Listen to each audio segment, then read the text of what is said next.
충북의 뉴스와 함께 지역의 주요 현안과 뉴스의 뒷이야기를 살펴보는 충북 인사이드 코너입니다. 오늘은 논란의 끝이 보이지 않고 있는 도시공원 민간 문제 개발에 대해서 짚어볼 텐데요. 자, 박 기자, 현재 어떤 상황인지 소개를 좀 해주시죠. 청주시는 청주시 대표적인 도시공원 8곳에 대한 민간 도시공원 개발에 대한 계획을 발표를 했는데요. 청주시가 민간공원 개발을 확정 지은 곳은 수곡동 잠두봉공원과 모충동 매봉공원, 성화동 구룡공원, 내덕동 세적굴공원, 가경동 홍골공원, 복명동 월명공원, 또 영운동 영운공원과 용암동의 원봉공원 등 총 8곳에 달합니다. 네. 이 중 잠두봉공원과 세적굴공원은 관련 행정 절차가 끝나서 아파트 건립이 현재 진행 중에 있고요. 매봉과 원봉공원은 사업 시행사와 청주시 간 협약이 완료된 상태입니다. 또 월명과 홍골공원도 청주시가 사업 시행사가 제출한 사업 계획서를 승인하면서 관련 행정 절차가 진행 중에 있고, 이처럼 청주 내 대규모 도시공원들을 대상으로 민간공원 개발이 시작되면서 청주시가 때 아닌 토지 매매 수익금을 얻고 있습니다. 토지 매매 수익금이요. 조금 더 정확히 소개를 해주시죠. 네, 청주시는 이미 아파트 건립 공사가 시작돼 토지 매매가 완료된 잠두봉공원의 경우에는 시유지 9,532제곱미터를 판매해서 24억 원의 수익을 챙겼고요. 세적굴공원은 시유지 36,759제곱미터를 62억 원에 판매해 두 공원을 합쳐 모두 86억 원의 수익을 챙긴 것으로 나타났습니다.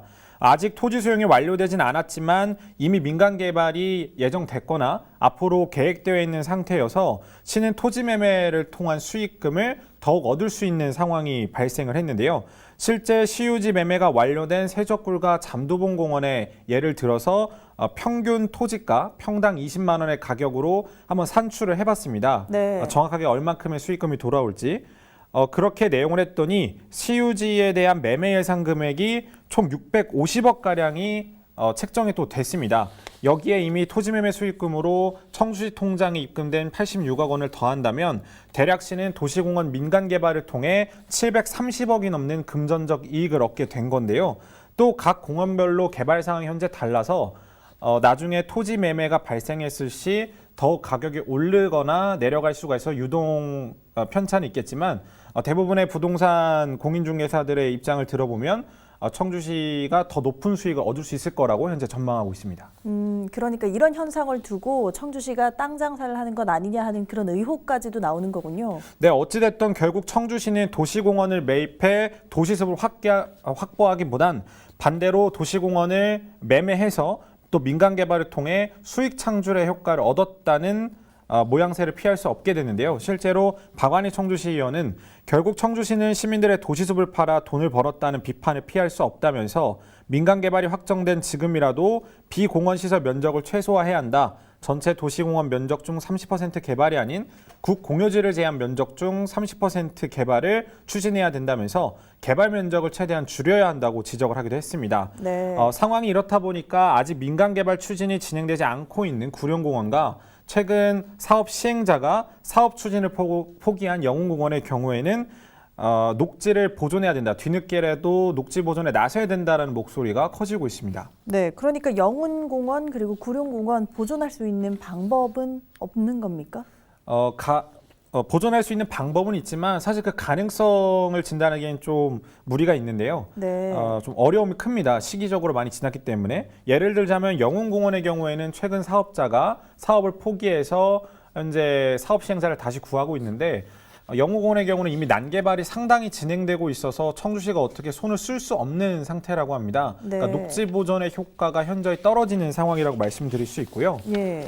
또 구룡공원의 경우에는 현재 토지량도 상당하고 청주시가 민간 개발을 추진하겠다라고 밝히면서 사실상 녹지 보존이라든지 매매, 토지 매매에 대한 가능성이 상당히 떨어진 상황입니다. 청주 충북 환경운동연합 이성우 사무처장에 따르면 이미 청주시는 도시공원 민간 개발을 전제로 정책 방향을 정했다면서 8개 공원에 모두 아파트를 짓겠다는 입장을 분명히 했다라고 밝혔습니다. 또 영운공원의 경우에는 사업을 포기했지만 이미 난개발의 심에 손을 쓸 수 없다라고 설명을 했고요. 이 가운데 마지막 남은 구룡공원까지 개발이 들어간다면 청주 중심 축이 될 수 있는 구룡공원 생태축이 붕괴하게 된다면서 하루빨리 구룡공원을 매입해서 녹지 보존해야 된다라는 주장을 강하게 하기도 했습니다.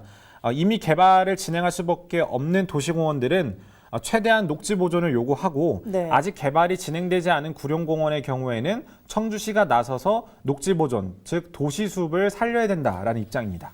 그런데 막상 지금 토지 적성 평가를 보면은 허가받은 그러니까 판정을 받은 토지가 생각보다 많지 않았다라는 이야기가 있군요. 네, 그렇습니다. 토지 적성 평가를 통해서 보전 적성과 개발 적성으로 나뉘는데요. 보전 적성의 경우에는 이 토지를 보존해야 된다 혹은 개발 가능성이 낮거나 개발이 불가능한 땅을 뜻합니다. 네. 반대로 개발 적성은 개발이 가능하고 개발이 활발하게 이루어져야 된다라는 그런 표시인데요. LH 한국 토지주택공사가 이 같은 조사를 매년 실시하는데 실제로 구룡공원의 경우 이 LH 한국토지주택공사가 실시한 토지 적성 평가에 따르면 총 면적 139만 3,130제곱미터 가운데 개발 적성 평가를 받은 면적은 42%인 58만 제곱미터에 불과했습니다. 네. 또 이 중 국공유지를 제외한다면 순수 개발 적성 사유지는 45만 제곱미터 가량으로 줄어들게 되는데요. 세적골 잠두부공원 토지보상금을 기준으로 예상 토지 매입 비용을 산출한다면 시는 910억 원 가량의 예산만 활용을 한다면 구룡공원 내 개발 적성 토지를 모두 사들일 수가 있는 상황입니다. 이미 민간 거버넌스에서도 민간공원 개발로 합의안이 도출된 도시공원 6곳에 대해서는 토지 개발, 그러니까 민간 개발을 통해서 토지 수익금을 확보할 수 있는 상황인 거고 이 금액까지 더하면 청주시는 구룡공원을 지키기 위해서 쓸 수 있는 예산이 줄어들기 때문에 예. 부담도 적어진다라는 뜻인데요. 하지만 이에 대해 청주시 관계자의 입장은 좀 달랐습니다. 토지 적성 평가를 통해 산출된 개발 적성 토지와 보존 적성 토지를 단순히 두 개만으로 토지를 나눌 수가 없다라는 건데요. 예. 예를 들면 1제곱미터 땅 안에도 보존 적성과 개발 적성이 나뉘어져 있기 때문에 그 안에 있는 그 토지를 분할해서 구매한다든지 판매할 수가 없고 가장 중요한 것은 토지주가 과연 본인의 토지, 본인의 필지를 이런 식으로 보존과 개발 적성으로 나눠서 우리에게 판매하겠냐 현실적으로 불가능하다라는 입장을 피력하기도 했습니다. 네, 상당히 복잡하게 얽혀 있는 것 같습니다. 이렇게 도시공원 민간 개발을 두고 청주시장의 고심이 깊어질 수밖에 없는 이유이기도 한데요.